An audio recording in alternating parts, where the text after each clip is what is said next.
Hey guys, it's Sarah here. So I just wanted to jump on and do a video properly.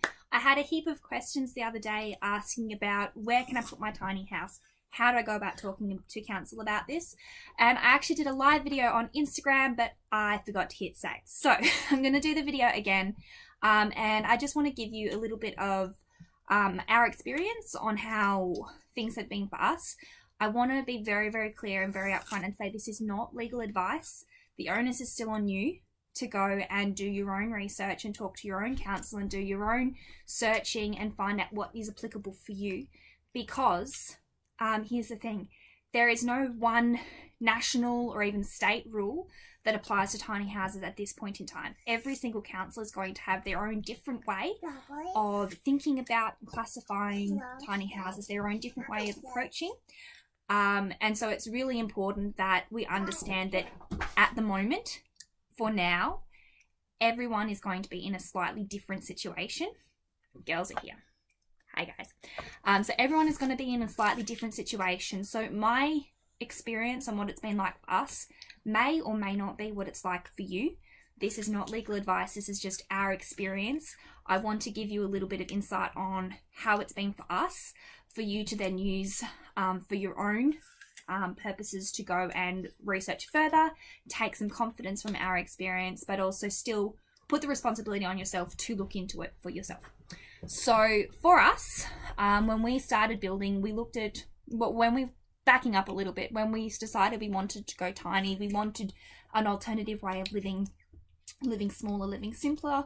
We looked at a whole bunch of different options. We looked at demountables, we looked at container homes, we looked at a whole bunch of different homes. As a side note here, I wish we'd spent a little bit more time researching bus homes because I actually love bus homes. But we are quite happy with our tiny house and it has served our purposes beautifully. What we wanted was the flexibility to move. We knew where we were going to build was not where it was going to stay. It was only the build location and then we would be moving. We knew where we moved to was not going to be the permanent location. The vision was to live in our tiny house for a few years until we could save enough money to buy land. So we built with cash and then we wanted to buy land, move onto the land and continue to live in our tiny house while we built a main dwelling on the property, which either we would move into or we would continue to live in our tiny house and actually rent out the main property, the main house. So that was our thoughts, that was our plan. So we knew we needed the flexibility to be able to move it at least twice. We're actually going to end up moving it at least 3 times, but we knew we needed to move it at least twice. So we wanted to give ourselves the flexibility of that. We wanted a small footprint. We wanted lofts to maximize the functionality of our space. If we had to build full height bedroom ceilings, we weren't going to be able to do that in a small footprint when we wanted 2 separate spaces, one for us, one for the girls. Lydia, can you hop out of the video, please? Thank you. And so for that reason, lofts aren't actually... they don't meet building codes because you've got to have certain heights for living areas. So we knew that putting it in on a foundation and putting into that box of a building, we weren't going to be able to do what we wanted to do with those different things. So we chose to go for the on wheels variation of a tiny house on wheels, which meant that A, was movable, gave us that flexibility. B, we made it into a different category. So we moved it into a category that most councils are going to view as a caravan. At the moment, there's no official building codes for caravans. They're a road vehicle, so they need to meet vehicle standards, not building standards, if that makes sense. So it gave us the freedom to be creative with our solutions and our space, and it gave us the ability to really do with the space what we really wanted to do. So that was why we did that. We looked at our council's rules on caravan living, and our council at the time, we found the caravan policy actually did allow for full-time dwelling in a caravan as long as it was parked on land owned and occupied by direct family. So for us, that was fine. We had family with space where we could put the tiny house. That was fine. We met those requirements that council had actually set out for full-time dwelling. They did actually have different standards set out for dwelling if you weren't on land owned by family. I think it was up to 90 days at a time. I can't think how many days in the year, but it was up to 90 days at a time. But basically you just had to vacate and that sort of reset it was the way. It was a bit ambiguous the way it was written. And I think sometimes councils do that because they don't really know what to do with it. But anyway, so we looked at our local council policies. So pro tip, we use the words caravan. You may also find the words granny flat or ancillary dwelling or dependent dwelling useful as well. Note that each one of them is going to come with slightly different boxes to tick and slightly different council structures. But anyway, hello. If you're in an on wheels variety, it's okay. If you're in an on wheels variety of a tiny house, probably the most common term that you'll want to search is caravan as far as councils are concerned. Okay. So anyway, while we were building, it took us about 11 months to build. While we were building, we noticed council come and actually do drive-bys. So every now and then we'd have this council vehicle who would sort of pull into the breakdown lane out the front of our house and go really, really slowly, look and keep going. So we knew council were watching us. They never came and spoke to us. We never had any complaints. We were on really friendly terms with both of our neighbours. We actually built in the front driveway. So it was actually quite obvious. We had a lot of people come and ask questions. Learn, have a look around. We were on good terms with our neighbours. We were always very respectful of how and when we built. We always made sure to abide by our council bylaws around noise. So tools down were by the right time at night. We never made noise after that time. So we did all the right things in that regard. What we noticed though was by the time we finished building our tiny house, our council had actually written specific tiny house on wheels policies. Now, I don't know many councils have that yet. At this stage, most councils don't actually have a box to put a tiny house on wheels. At the moment, they really don't know what to do with them. But our council actually did go ahead and write a tiny house on wheels policy. So you can go and have a look at that. You can search for Lake Macquarie Council New South Wales tiny house on wheel policy and you should find that. And again, it's still stipulated full-time dwelling, undefined thank you, full-time dwelling for an undefined length of time, so we could stay permanently as long as we were on family land. So again, great. Now, not everyone has that. Not everyone has family with space to put a tiny house on wheels, and not everyone wants to live on family land as well. So council sort of came to the board, but that I don't know they really saw the full picture on what sort of people are really wanting and needing that sort of space and why. But it's a start, right? It's a start of recognising tiny houses as full-time homes, a full-time habitable functional home. So it's a start. And hopefully we see in Australia more of what's happening in America, where there's places in America, I forget which council, it's in California. I have a feeling it's LA, but I could have that wrong. But I saw it was only a couple months ago they've actually legalised tiny houses as a singular full-time dwelling on land. So you can take a small block of land and you can put a tiny house on it and live full-time. So I really hope that that is the way that things go in the future here. But to do that, we're going to have to see the movement grow responsibly. So people doing the right thing, people not taking advantage of things, people building well, people not cutting corners, doing things responsibly, disposing of their waste properly, being respectful to land and making sure we're not damaging land, abiding by road rules and things like that. So to move forward and have council recognised in a positive light is going to take everyone doing the right thing, right? So basically what council want to see is like I said, that you have somewhere to dispose of your waste, you have somewhere to dispose of your sewage. Now, a note on that, there is actually a national database of approved composting toilets. Not every council is going to like the idea of a composting toilet, but if you can jump on that database and actually pick a composting toilet that is on that database, that is going to do amazing things for if you ever need to answer questions. If you can pick a toilet that is on that list. So that's one thing we did, and make sure that you have done your research of how you're actually going to then deal with the waste from that as well. So council want to know that you know what you're doing with waste, that you have a way to dispose of waste and sewage. They want to know that you have access to clean, potable drinking water. They want to know that you have access to electricity and that the electricity is safe. They want to know that the home is safe, that you have emergency access points, and that you have smoke alarms. And a couple things that really help here as well is having insurance. Having some sort of sign-off for the structure, which you will probably need to get insurance anyway. You'll need to have some sort of building statutory declaration or some sort of report, structural report, to actually get your insurance anyway. And all the cases that I've read where council have had complaints about a tiny house have come and they've had a bit of back and forth and actually worked out a positive resolution. Every single one of those situations, there has been insurance, there has been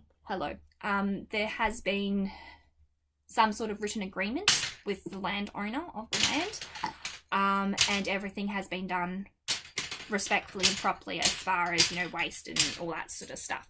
So that's what council really want to see. And like I said, at the moment, most councils don't really have an official box to put tiny houses in. They will typically class them as caravans, in which case they may or may not have bylaws about how long you can live in a caravan for. The other thing that sometimes is happening is they're wanting to mark them as granny flats, So a granny flat is a dependent dwelling. It must have a main dwelling on the property. So again, that sort of enters different equations, and every council will have different rules about granny flats. If they class it as a granny flat, sometimes they'll say that you need a building permit and things like that. So every council is going to be different, and this is where I'm saying this is not legal advice. This is our experience for you to then go and research yourself. Okay, so some councils are really proactive. Some councils, so you've got Central Coast Council, Gosford, New South Wales, have a tiny house village. I can't think if it's 2 or 4 houses. I think it's 4. And the idea of this project is basically they've looked at the projects over in America. They've looked at the communities where the homeless are being housed. They're being given somewhere to stay, somewhere to sleep, somewhere to clean up, somewhere to have a base while they go and find their feet and they get their job, and they're given a fresh start. And so Central Coast Council in Gosford have taken that on, and they've built this village, which is a stepping stone for people to then move on, find their feet and move on. I know Creswick Council in Victoria are looking at a very similar system. I've just heard that Tamworth Council are looking at the idea as well. I believe that one is actually being instigated by Salvation Army, but I believe that council are involved from what I can tell. So there are some councils who are really seeing the vision and are positive. There are projects coming up with tiny house communities popping up, again being done with council's approval, and they're basically being set up for terminology as a caravan park. So they have all those different rules to abide by. But the idea of those concepts is they are a community with communal gardens and communal spaces. Can you go draw some pictures, please? So that's one way that tiny houses may exist in the future, is perhaps on farms, on properties, on small blocks, maybe in vacant areas that have a bad tendency of vandalism and dumping. So maybe tiny houses may actually be part of the solution of being a presence on land as well. But another way that tiny houses may exist, as I said, is in that community aspect where you've got this communal, like-minded vibe of everyone working together and seeing this vision and maximising your dwelling in a small space, where you then use your outside space and not just rely on your inside space. So that's the way that council may want things to go in the future. At the moment, some councils are quite happy as long as you're doing everything right and there's no complaints, they really don't care. Other councils are still quite short-sighted.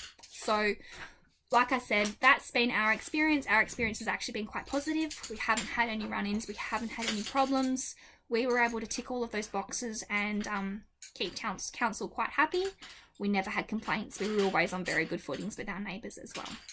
So that's been our experience. It's really important for you to go and do some searching and do some research about what's available to you. And then from there, you've got one of two choices. You can either go, yep, okay, great, I'm going to do it by council's way, and we're going to tick all these boxes and we're going to do it this way. The other way that a lot of people are doing it is they're sort of going under the radar and they're just doing private allotments with say farms or station holders, property owners, things like that, where maybe you only want to stay for 6 to 12 months and then relocate. So there's sort of two ways that people will go from here. They'll either look at their council rules and go, look, my council's actually really open-minded, let's do this, let's go tiny and let's do it with council's blessing. And the other way people will do it is they'll just sort of go under the radar and go from there, and know that they've got the flexibility that if they ever need to move, you've got the wheels, off you go. So I hope that's been helpful. From what I've been finding in the last little while is a couple of months ago, the big hesitation for people was finances. The big hesitation for people was, look, I really want to go tiny, but I'm really struggling with the finance side of it. What I've noticed in the last little while is what's really catching people is that, what about council? And sort of the conversation has changed a little bit, with people really wanting to do it officially and really wanting to have council's blessing about it. So I think it's really important to start asking council for councils in general around Australia, for councils to really start seeing this idea as a positive way to solve the housing problem, housing affordability, housing accessibility, and our resource dependence. But the only way that's going to happen is if tiny house dwellers are doing this right. You know, we're being respectful, we're disposing of our waste properly, we're not causing problems with neighbours, you know, we're doing the right things. And as long as everyone's doing the right thing, we're going to see this movement go positively from there. Yeah, so I hope that's been helpful. I've got really exciting visions of where tiny house living is going to go in Australia over the next few years. It's grown in the last few years. So we started looking at the idea of tiny houses about 3 years ago, and at the time there were a lot of people talking about it, but not very many people doing it. There were a lot of people on the forums getting really excited about these ideas, but there were very, very few people actually doing it. And what we've seen now, 3 years later, so we've been in our house for about 18 months now, after almost a year to build it. What we're seeing now is that there are lots of people. There's actually a lot of people. And there's a lot of people not just living, but there's a lot of people building. There's a lot of people using tiny houses as an alternative living system. So maybe for weekenders, maybe as backyard accommodation, maybe as bed and breakfast, you know, all sorts of different things. So there's all sorts of different ways and different reasons for tiny house living, and we're really seeing it grow in Australia at the moment. So that's pretty cool. I love networking with other people and seeing what everyone else is up to. Love seeing the movement grow. So anyway, in summary, make sure you go do your own reading. Wasn't legal advice, just our experience. Go look up all those terms that I mentioned on council. Look at what your local council is sort of viewing things as, if they are open-minded or not. Use all of those search terms and go from there. So I wish you best of luck. Have an awesome day. It's a Monday here, so I hope that your start of your week is highly productive and awesome. So I'll talk to you guys later. Bye.